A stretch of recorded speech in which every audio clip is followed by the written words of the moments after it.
Hello साथियों, अब हम बात करेंगे आज ब्रायोफाइट्स के क्लासिफिकेशन और इकोनॉमी के इम्पोर्टेंस के बारे में, यानी इनका वर्गीकरण और इसका जो आर्थिक महत्व होता है। ब्रायोफाइट्स के आर्थिक महत्व से काफ़ी क्वेश्चन पूछे जाते हैं, तो ये इम्पोर्टेंट टॉपिक रहने वाला है। क्लासिफिकेशन और इकोनॉमिक इम्पोर्टेंस में हम सबसे पहले बात करेंगे इसकी क्लासिफिकेशन की, और इससे पहले भी हम बात करेंगे कि वास्तव में ब्रायोफाइट्स क्या होते हैं। एक ओवरव्यू जो कि हम करने वाले जा रहे हैं उसमें देख लीजिए। सबसे पहले हम यहाँ पे क्लासिफिकेशन पे बात करेंगे।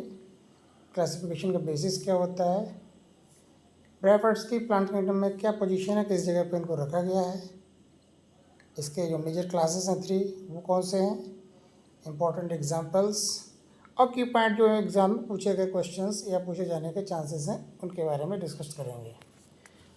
So actually what is classification? वर्गीकरण वह प्रक्रिया है जिसमें जीवों की उनकी आकृति, संरचना, प्रजनन एवं विकास क्रम के आधार पर विभिन्न समूहों में रखा जाता है। The classification is the systematic arrangement of the organism based on their morphological, anatomical, reproductive and evolutionary characters. सभी के क्लासिफिकेशन में लगभग इन्हीं चीज़ों को फॉलो किया जाता है, ये आप लोग अच्छे से जानते होंगे।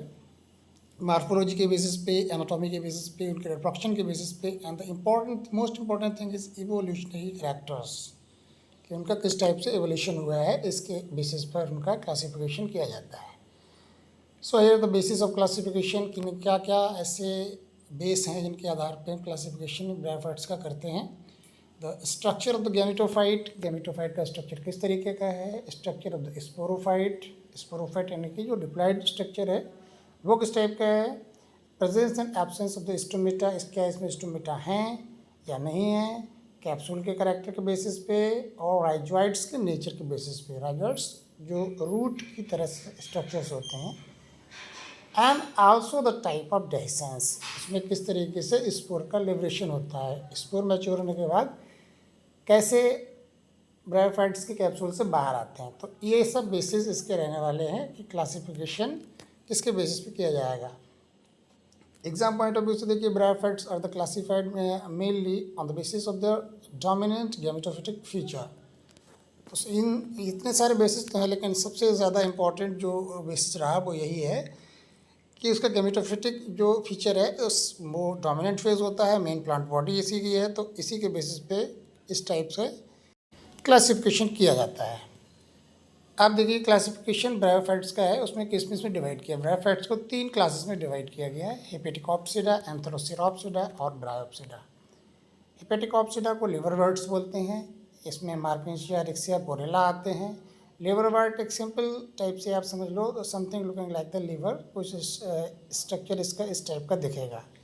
और अगर एक उसको निकाल के देखें तो आपको देखेंगे कि इसमें हार्ट शेप का दिख रहा है, मतलब समथिंग इस तरीके का संरचना है। और इसी तरीके की संरचना बहुत सी इसमें जुड़ के एक राउंड स्ट्रक्चर ही बनाते हैं। तो ये था आपका पहला हेपेटिकॉप्सिडा। एंथोसेरोप्सिडा, इसमें हॉर्नबर्ड, इसमें हॉर्न की तरह थोड़ा एंथोसेरोस है, हॉर्न की तरह स्ट्रक्चर रहता है, थोड़ा सा बड़ा हुआ। और ब्रायोप्सिडा, इसमें मॉसेस आते हैं। ये मोस्ट एडवांस कैरेक्टर है ब्रायोफाइट्स का, जिसमें कि आप देखेंगे फूड सीटा कैप्सूल में डिवाइडेड इनका स्पोरोफाइट मिलेगा, जो कि लीफी गैमेटोफाइट में धंसा हुआ एम्बेडेड रहता है। तो ये थे 3 क्लास जिनके बारे में मैंने बात। अब इसकी क्रोनोलॉजी देख लीजिए। प्लांट किंगडम को डिवीज़न क्रिप्टोगैमी में बांटा, उस क्रिप्टोगैमी के बाद ब्रायोफाइट आया, ब्रायोफाइट से टेट्रोफाइट, टेट्रोफाइट से जिम्नोस्पर्म, जिम्नोस्पर्म से एंजियोस्पर्म। तो ये एवोल्यूशन का एक प्रोग्रेसिव मैनर है जिसको हम यहाँ पे देखते हैं। एक और इम्पॉर्टेंट बात जो बहुत ज़्यादा पूछी जाती है, bryophytes are called the amphibians of the plant kingdom because they live on the land but require water for the fertilisation. यानी कि ब्रायोफाइट्स को उभयचर बोला जाता है, पादप जगत का उभयचर। उभयचर जैसे कि जंतु जगत में होते हैं जो कि पानी में भी रहते हैं और पानी के बाहर भी रहते हैं, मतलब दोनों की उनको आवश्यकता होती है। इसी तरीके से रिप्रोडक्शन के लिए एम्फीबियंस को ये ब्रायोफाइट्स को पानी बहुत इम्पॉर्टेंट है, और लैंड पर भी रहते हैं, रह सकते हैं। तो ये एम्फीबियन की तरह कैरेक्टर शो करते हैं। अब क्लास हेपेटिकॉप्सिडा यानी लिवरवर्ट्स की बात करते हैं। तो इसके जनरल कैरेक्टर्स देखिए, this is gametophyte dominant, thalloid और लीफी। पूरा ब्रायोफाइटिक गैमेटोफाइट डोमिनेंट स्टेज का होता है, लेकिन इसमें स्ट्रक्चर कंप्लीटली थैलॉइड है। टोटल थैलस स्ट्रक्चर ही देखने को मिलेगा। और लीफी आपको लीफी भी देखने को मिल सकता है। लीफी कंडीशन बहुत कम देखने को मिलती है इन केस ऑफ लिवरवर्ट्स। हम यहाँ पर अभी हेपेटिकॉप्सिडा या लिवरवर्ट की बात कर रहे हैं। थैलस इज डॉर्सिवेंट्रल, रिबन लाइक और लीफ लाइक। थैलस बिल्कुल पत्ती की तरह दिखेगा, सीधा सीधा होगा।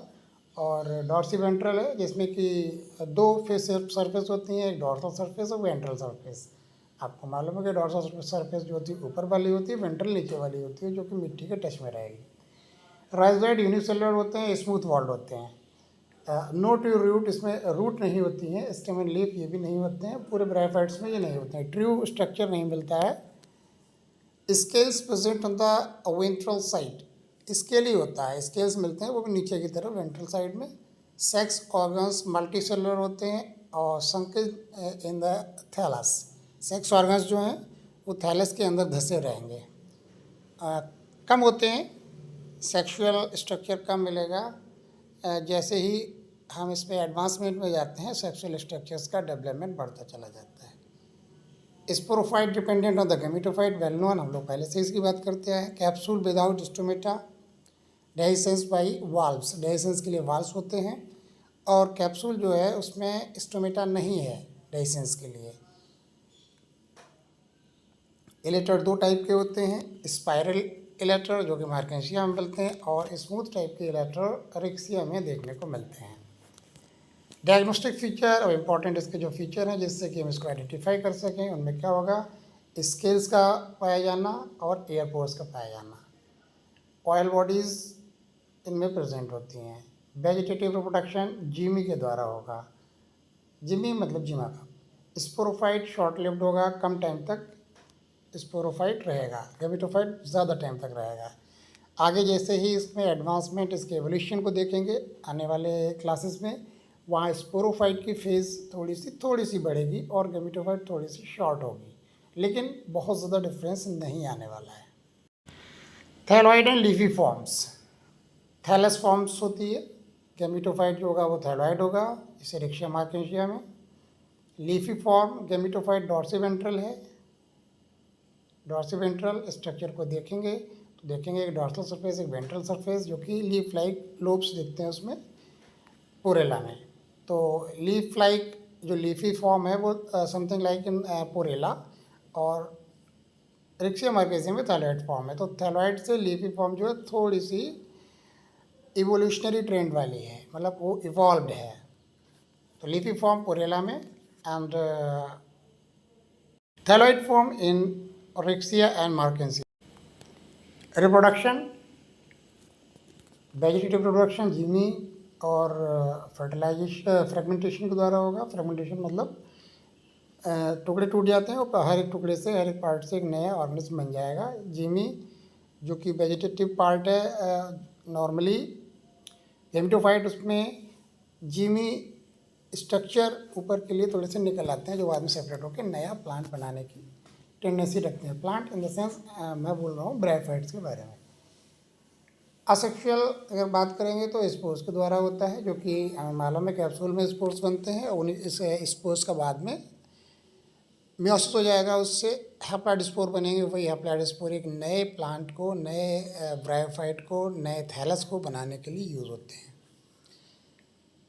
सेक्सुअल रिप्रोडक्शन oogamous टाइप का होता है। Antheridia produce biflagellated sperms and throws right fulling in sperms को। आर्चिगोनिया फ्लास्क शेप्ड होती है। फर्टिलाइजेशन वाटर की बहुत ज़रूरत होती है फर्टिलाइजेशन के लिए। और zygote develop into the sporophyte, zygote जो होता है वो स्पोरोफाइट में बाद में डेवलप हो जाएगा। इंपॉर्टेंट एग्जांपल्स देख लीजिए, रिक्सिया जिसका थैलस डॉर्सिवेंट्रल है, डाइकोटोमसली ब्रांच्ड है, एंड स्मूथ इलेक्ट्रस। इसमें इस लेटर कैसे होते हैं? स्मूथ। डाइकोटोमसली ब्रांच्ड का मतलब है कि जैसे ये स्ट्रक्चर आप देख रहे हैं इस तरीके का, आगे जाके दो पार्ट्स में बट गया। अब मार्केशिया देखिए, थैलस डॉर्सिवेंट्रल है, डाइकोटोमसली ब्रांच्ड है, जीमा का प्रेजेंट हैं और इसके इलेक्टर स्पाइरल होते हैं। मार्केशिया में स्पाइरल इलेक्टर, ट्रिक्सिया में smooth elater. Porella leafy liverwort है, thallus leaf like lobes, leaf like structure मिलते हैं and it is monoecious. Monoecious का मतलब बताइए?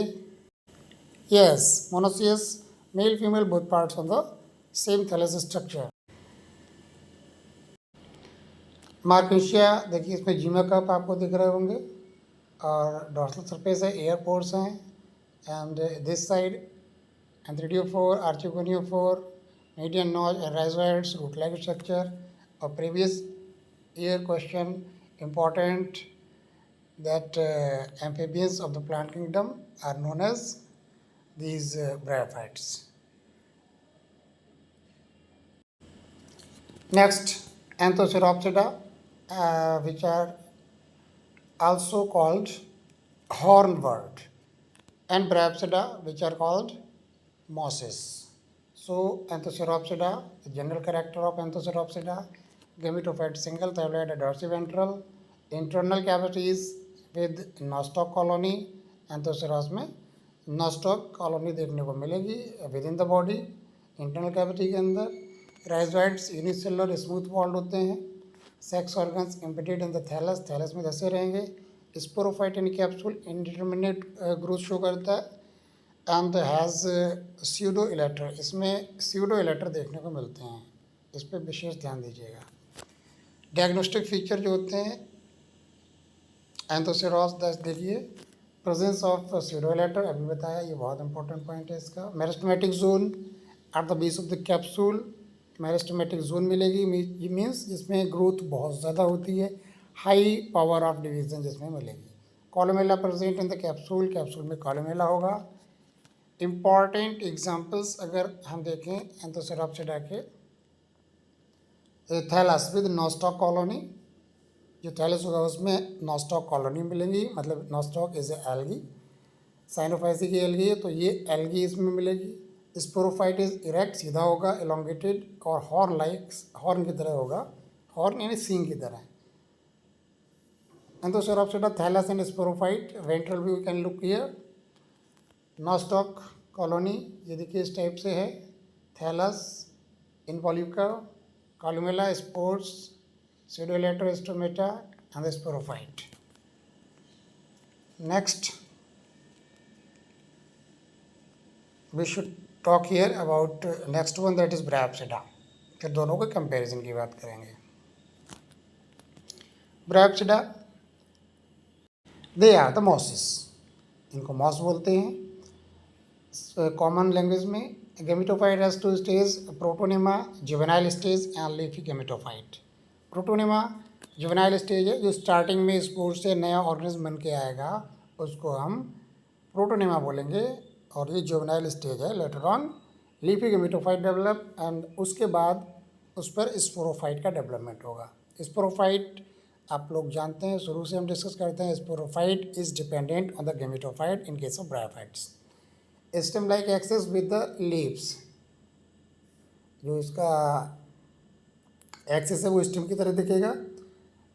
Rhizoids multicellular branched with oblique septa, oblique septa है in case of mosses. Sporophyte differentiated into foot, seta, capsule, और इसमें peristome teeth बहुत important चीज़ में है, क्योंकि ये कैप्सूल में इंपॉर्टेंट रोल प्ले करता है during the liberation of the spores. Important examples of this Bryopsida, Funaria, Sphagnum. Sphagnum को peat moss, water holding capacity होती है इसमें, और स्यूडो लीव्स, यानी कि ऐसी लीव्स होती हैं जो एक्चुअल में लीव्स नहीं, but they are looking like the leaves. Polytrichum, hair cap moss बोलते हैं इसको, और ये कॉम्प्लेक्स स्पोरोफाइट इसमें पॉलीट्राइकम में होता है। Funaria moss, plant and capsule. देखिए फ्यूनेरिया का प्लांट, बॉटम से देखिए राइजोइड्स हैं इसमें, लीफी स्ट्रक्चर के नीचे लगे हुए। ओपरकुलम, कैलिप्ट्रा, कैप्सूल, सीटा, लीफ, गेमिटोफाइट, राइजोइड्स। ये स्ट्रक्चर जो इसमें बना हुआ है, इसमें लेबलिंग में थोड़ी प्रॉब्लम है। आप देखिए, ये सबसे नीचे राइजोइड्स हैं, ये लीफी स्ट्रक्चर है, और लीफी स्ट्रक्चर में यहाँ पे फ्रूट एम्बेडेड है। ये सीटा है जो स्टेम की तरह दिख रहा है, और कैप्सूल एकदम टॉप पे लगा हुआ है। ठीक है, तो इसकी लेबलिंग गड़बड़ है। नेक्स्ट, फिनेरिया कैप्सूल की, केवल कैप्सूल की बात करते हैं। ये टॉप का कैप्सूल निकाल के अपन इधर अलग देखते हैं। Longitudinal section of the Funaria capsule, नीचे सीटा से अटैचमेंट रहता है, और सीटा जहाँ पर कैप्सूल से जुड़ रहा है वहाँ पे एपोफाइसिस पोर्शन होगा। इस स्ट्रक्चर में टॉप, बिल्कुल टॉप पर ओपरकुलम है जो कि ढक्कन की तरह काम करता है यहाँ, और ओपरकुलम के जस्ट नीचे पेरिस्टोम टीथ होते हैं जो कि वाटर के होने से और ना होने से इनके ओपनिंग और क्लोजिंग डिसाइड होती है। स्पोर सैक, जिसके अंदर स्पोर हैं, इनके बीच में कॉलमेला है, और स्पोर सैक में स्पोर्स भरे रहते हैं। तो ये स्ट्रक्चर था फिनेरिया के कैप्सूल का। इवोल्यूशनरी सिग्निफिकेंस की बात करते हैं तो हॉर्नबर्ड स्पोरोफाइट इंडिकेट करते हैं progressive evolution towards the complexity. Progressive evolution, इनका इवोल्यूशन क्या है, आगे बढ़ता हुआ कॉम्प्लेक्स होता चला जाता है, तो कॉम्प्लेक्सिटी की तरफ प्रोग्रेसिव इवोल्यूशन होता है। ये एक स्टेटमेंट काफ़ी पूछा जाता है। Peristome teeth in the moss aids in spore dispersal, तो स्पोर्स के डिस्पर्सल के लिबरेशन के लिए बेनिफिशियल होते हैं। Sphagnum is economically very important, इसको पीट बोलते हैं। अभी हम इकोनॉमिक इंपॉर्टेंस में देखेंगे स्पैग्नम कितना ज़्यादा बेनिफिशियल है। Polytrichum sporophyte is the most advance among the bryophytes. अगर टोटल ब्रायोफाइट्स की बात करें तो सबसे ज़्यादा डेवलप्ड जो हैं, इवॉल्व जो हैं, वो स्पैग्नम नहीं है, पॉलीट्राइकम स्पैग्नम से भी ज़्यादा डेवलप्ड है, और ये कहीं ना कहीं कुछ कैरेक्टर शो करता है सेम लाइक द टेरिडो। जी हाँ, economic importance of the bryophytes. अब ब्रायोफाइट्स का इकोनॉमिक इंपॉर्टेंस कैसा होता है, इसके बारे में थोड़ा सा बात कर लें। इकोलॉजिकली क्या इंपॉर्टेंस है इसका? Soil formation and erosion control, pioneer plants on the bare rocks, moss secrete acids, weathering rocks to form the soil. जी, बहुत इंपॉर्टेंट चीज़ है ये सॉइल फॉर्मेशन का काम करता है। सक्सेशन, अगर आपने पढ़ा हो, थोड़ा याद हो तो मालूम होगा, सक्सेशन में सबसे ज़्यादा इम्पॉर्टेंट रोल रहता है मॉसिस का। मॉसिस की वजह से पायनियर प्लांट्स क्या होते हैं? पायनियर प्लांट्स वो होते हैं जो पहली बार किसी भी लैंड पर, किसी भी रॉक पर जो फर्स्ट टाइम पर इवॉल्व होकर आते हैं, वो स्पीसीज़ पायनियर स्पीसीज़ बोली जाती है, वो प्लांट्स पायनियर प्लांट्स बोले जाते हैं। बेयर रॉक्स पर होते हैं, उन रॉक्स पर जिन पर कुछ भी नहीं है पहले से, वहाँ पे सबसे पहले जो भी स्पीसीज़ प्लांट बन के आएगा पायनियर प्लांट्स होगा। वो पायनियर प्लांट्स मॉस हो सकते हैं, लाइकेन हो सकते हैं। ये एसिड सिक्रीट करते हैं, जैसे वहाँ पर जो कुछ मैटर है जो कि डिग्रेड हो सकता है, डिग्रेड होकर वहाँ पे सॉइल का फॉर्मेशन कर सकता है। Weathering rocks to form soil, और यहाँ पर पहले सॉइल बनती है। जब सॉइल बनेगी तो वहाँ पर अदर वेजिटेशन भी ग्रो कर सकती है। Soil conservation, form and dense mat, reducing the soil erosion by binding soil particles and protecting against the rain। बारिश होगी क्योंकि पूरे पे पीट बस बिछ गया है, या फिर आप बोल सकते हैं मॉस ने पूरा कवर कर लिया लैंड को, बारिश होती है तो बारिश में वो मिट्टी का कटाव नहीं हो पाएगा, तो सॉइल इरोजन को ये कम करता है। देखिए, ये बेयर रॉक्स हैं, बेयर सॉइल है, बेयर सॉइल। बारिश हो रही है, बारिश होने से यहाँ मिट्टी कटती रहेगी, जबकि वो सॉइल जो कि मॉस की मैट से कवर्ड है, मैट मतलब बहुत सारे मॉस लगातार हैं अर्थ पे, तो वो सरफेस जो है मैट के लायक दिखती है, जैसे उस पर एकदम से मैट बिछा दी हो। अब water retention capacity, many mosses जैसे Sphagnum can absorb and retain large quantity of the water up to 20x their weight regular water flow. मतलब जो स्पैग्नम की बात करें तो इसमें पानी को, वाटर को होल्ड करके रखने की कैपेसिटी बहुत ज़्यादा होती है, रिटेन करने की, और अपने वेट से 20 गुना ज़्यादा पानी को ये रिटेन कर सकता है। वाटर रिटेनिंग मैकेनिज्म, देखिए फोटोसिंथेटिक सेल्स जो होती हैं, उन स्पैग्नम की फोटोसिंथेटिक सेल्स जो होती हैं उनके बीच में वाटर को स्टोर करने के लिए भी सेल्स अवेलेबल होती हैं। ये वाटर स्टोरेज सेल्स हैं। हाइलाइन सेल्स वाटर एब्जॉर्प्शन करती हैं, और ये इम्पॉर्टेंट बेनिफिशियल रोल प्ले करते हैं। Commercial and special type of the characters, bog formation and peat formation, Sphagnum को बॉग मॉस भी बोलते हैं और पीट मॉस भी बोलते हैं। Sphagnum that is peat moss accumulate over thousands of the year forming peat, सालों साल तक, हज़ारों साल तक बना रहता है, एक के बाद एक नया बनता है और उसकी जो डेड बॉडी होती है वो पीट का निर्माण करती जाती है। पीट इज़ कंप्रेस्ड, दबा हुआ, पार्शियली डिकेड ऑर्गेनिक मैटर, ये ऑर्गेनिक मैटर बनाता है। पार्शियली डिकेड जो रहेगा, acidic box preserve the material, और ये एसिडिक बॉक्स जो है वो बहुत से मटेरियल को प्रिजर्व करके रखने के लिए इम्पॉर्टेंट रोल प्ले करते हैं, बेनिफिशियल रहते हैं। Peat moss, Sphagnum and bog profile. अभी हम पीट प्रोफाइल देख रहे थे, बॉग प्रोफाइल की बात करते हैं।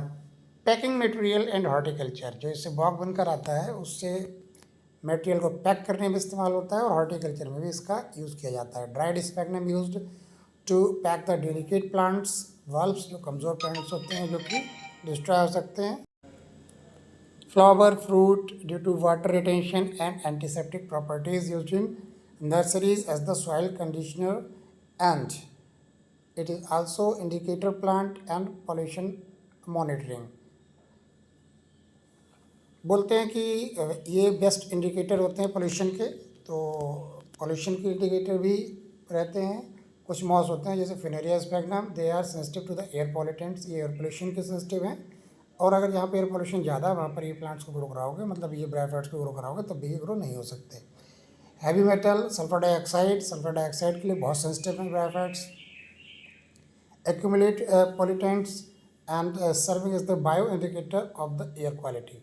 तो जो एयर है उसकी प्योरीफिकेशन की कंडीशन को ये थोड़ा सा बताते हैं अपने बिहेवियर से। Carbon sequencing, peatlands are massive global carbon sinks storing large amount of the atmospheric carbon, तो कार्बन को भी स्टोर करके ये रख सकते हैं। सिंक मतलब स्टोरेज का मान के चलिए, crucial for the climate regulation, climate regulation के लिए भी बहुत इंपॉर्टेंट है। प्रीवियस क्वेश्चन में देखिए sphagnum is economically important for the पीट, तो पीट निर्माण के लिए स्पैग्नम इंपॉर्टेंट है, बॉग निर्माण के लिए स्पैग्नम इंपॉर्टेंट है। Mosses are the pioneer in ecological succession, मैंने आपको बताया था सक्सेशन में इनका बहुत बड़ा रोल है।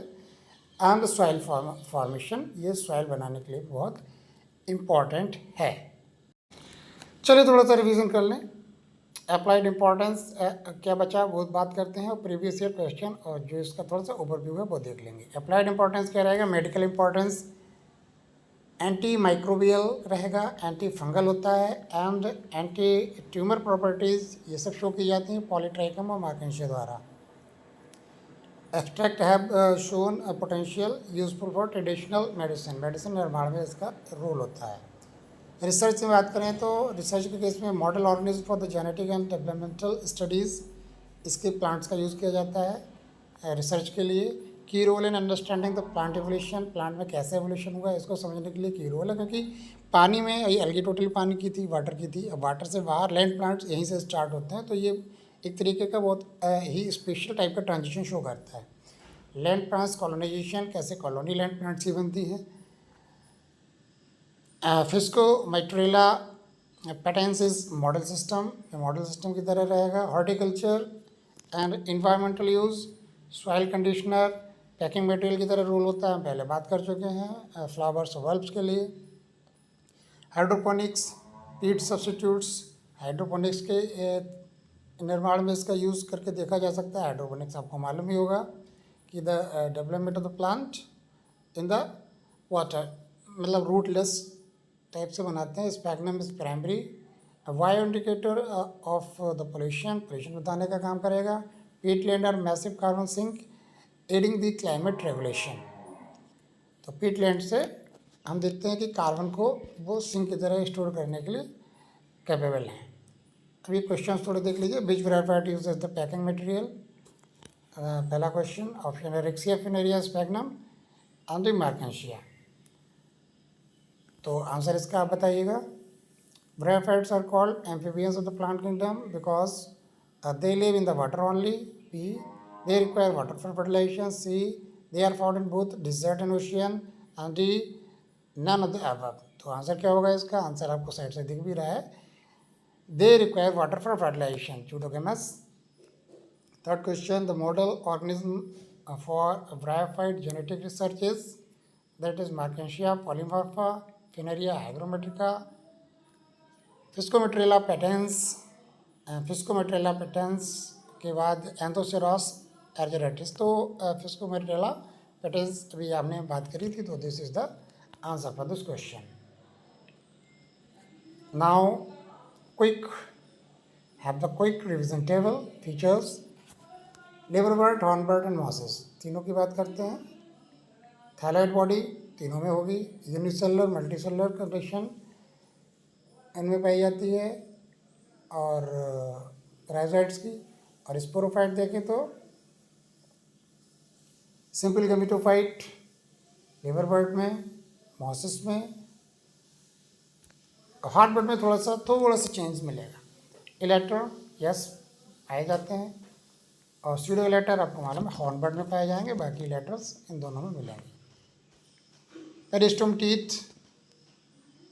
टीथ को नो लिखा है, लेकिन आप ये मानिए मॉसिस के कैप्सूल में पेरिस्टोम टीथ बहुत बड़ा रोल प्ले करते हैं, तो यहाँ पे थोड़ा करेक्शन की नीड है। Economic importance of the bryophytes, ecological role, ये सब हम पढ़ चुके हैं, उसी को रिवाइज कर रहे हैं। इकोलॉजिकल रोल होता है सॉइल फॉर्मेशन में, सक्सेशन में, कार्बन सिक्वेंसिंग में, पॉल्यूशन मॉनिटरिंग में, कमर्शियल यूज़ क्या है, पीट fuel, horticulture substances, packing material, medicinal and research importance क्या है, मॉडल सिस्टम, ड्रग डिस्कवरी, नई नई मेडिसिन बनाने में इंपॉर्टेंट रोल, ट्रेडिशनल मेडिसिन बनाने में रोल होता है। और बिल्कुल लास्ट में बात करते हैं, that is revision mind map. Bryophytes non vascular plants हैं, लैंड प्लांट्स हैं, नॉन वेस्कुलर हैं क्योंकि इसके बाद टेरोडोफाइट से वेस्कुलर सिस्टम स्टार्ट हो जाता है, that is sterile system starting from there. Classification देख लीजिए, हमने बात की थी हेपेटिकॉप्सिडा, एंथोसेरोप्सिडा और ब्रायोप्सिडा। डायग्राम देखें, मार्केशिया, फिनेरिया, स्पिग्नम, तीनों के डायग्राम हम देख चुके हैं। Okay, general characters, gametophyte dominant होगा, नो ट्री रूट, राइजोइड्स मिलते हैं, स्यूडो रूट बोल सकते हो उनको, और ये वाटर डिपेंडेंट होता है। रिप्रोडक्शन वेजिटेटिव, असेक्सुअल, सेक्सुअल तीनों टाइप का है। असेक्सुअल के लिए स्पोर्स होते हैं, वेजिटेटिव के लिए जीमा का फ्रेगमेंटेशन एट्सेट्रा, और सेक्सुअल रिप्रोडक्शन के लिए आपको मालूम है एंथ्रोजॉइड की बात की हमने। एंथ्रोजॉइड जहाँ से जो बनते हैं एंथ्रोडियोफोर में, और आर्चियोनियोफोर में एग बनता है जो कि फर्टिलाइजेशन करवाते हैं। अप्लाइड इंपॉर्टेंस की बात करें तो मेडिसिनल इंपॉर्टेंस होती है, रिसर्च इंपॉर्टेंस होती है, हॉर्टिकल्चर बहुत इंपॉर्टेंट है, और एनवायरमेंटल इंपॉर्टेंस है पोल्यूशन लाइक कंडीशन। तो ये था क्लासिफिकेशन और economic importance of the bryophyte. Bryophyte के क्लासिफिकेशन की बात की हमने, इकोनॉमिक इंपॉर्टेंस की बात की, और ये परीक्षा के पॉइंट ऑफ व्यू से इंपॉर्टेंट आपके लिए हो सकता है। अगर इस वीडियो आपके लिए कुछ बेनिफिशियल लग रहा है तो ऐसे ही आगे वीडियोस मैं बना सकूं, इसके लिए मुझे प्रेरित करने के लिए चैनल को लाइक शेयर सब्सक्राइब करिए और हमसे जुड़े रहिए। Thank you.